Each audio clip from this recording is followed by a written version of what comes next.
Thanks for watching. Go ahead and click the subscribe button and the bell icon so you get notified of each new video as it comes out. Hey everybody, I'm JJ Johnson. You're watching Reality Survival, and today we're going to talk about every man for himself. I've got some notes that I put down on paper here.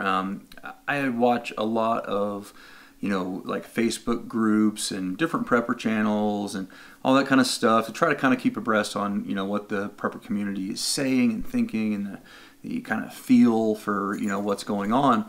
And so there seems to be a very pervasive sentiment amongst many preppers that suggests that if SHTF happens, it'll be every man for themselves. And I think that's exactly the wrong attitude to take, personally. The right attitude is that it's us versus them, meaning the wolves, or the sheepdogs and the sheep against the wolves. And you have to understand that the sheep are actually on your side. I think a lot of times people in the prepper community tend to forget that. Having the attitude that you will only look out for yourself ensures that no one will look out for you either. It assures that in the end you will die alone. You may not be able to do everything for everyone, but you should be planning now to do what you can for more than just yourself. The attitude of giving and being helpful to others is contagious, and you want to spread that as much as possible. There are no lone survivors. The only way we get back to normalcy is through cooperation and teamwork. Even if you don't belong to a formal prepper group, you need to understand that your family, friends, coworkers, and neighbors will be your team. If you think that you live amongst wolves, perhaps it's time to make arrangements to move now while you still can. You may think that your family, friends, neighbors are hopeless, stupid, worthless, but it's imperative that you understand that one worthless, hopeless, stupid neighbor is worth far more than your inch bag, your hidey hole in the hills, because even if you do bug out for a short while, you can't stay up there forever.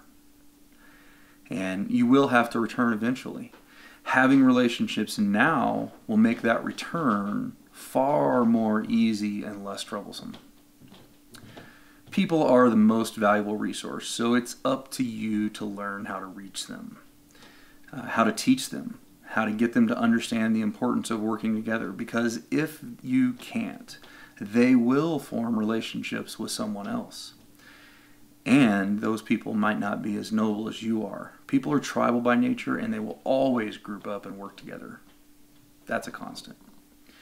Take time now to learn interpersonal relationships, study group psychology, and learn about crisis management skills. Study the art of influencing people through positive messages and encouragement. These skills and the knowledge and that knowledge will most likely be the most important skill you ever learn for surviving SHTF.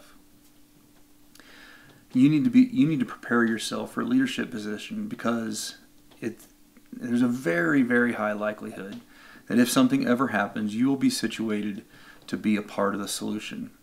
And if nothing bad ever happens, then you'll still be able to use this knowledge to enhance your career, influence people in today's world as well, so it won't be time wasted.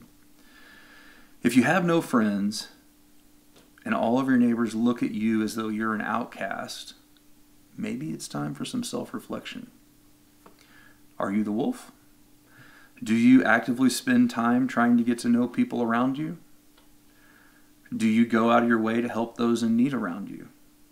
Do you shut yourself out or shut yourself in and cut yourself off from the outside world? Do you have balance in your life? Do you put off the "don't talk to me" vibe? Do you dress in dark and grungy style clothing? These are all good questions you need to ask yourself. The reality is that perceptions matter. Be as objective as possible to try to imagine what your neighbor's perception of you is. Are they the problem, or are you the problem? It's hard to say. I don't know the answer to that. Only you can answer that. Being honest in an evaluation like this is tough, but it's important because perhaps it'll help you understand that you need to make some changes in your own life, so that you'll be able to make changes in other people as well. But you got to start with yourself first. If you're not squared away and you're not, putting off the right vibe, so to speak, then you're not helping anybody else.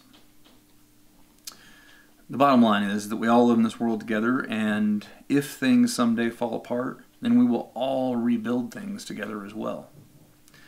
And we need to realize that now and stop thinking that it'll be a Mad Max free-for-all where every man's for themselves, because nothing could be further from the truth. It's never happened in the history of the world, and it's not going to happen here.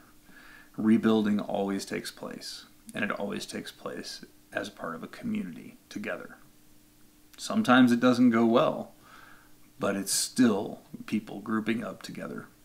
So the whole idea that every man for himself is just, it's a terrible one, and it's one that we need to get rid of, in my opinion.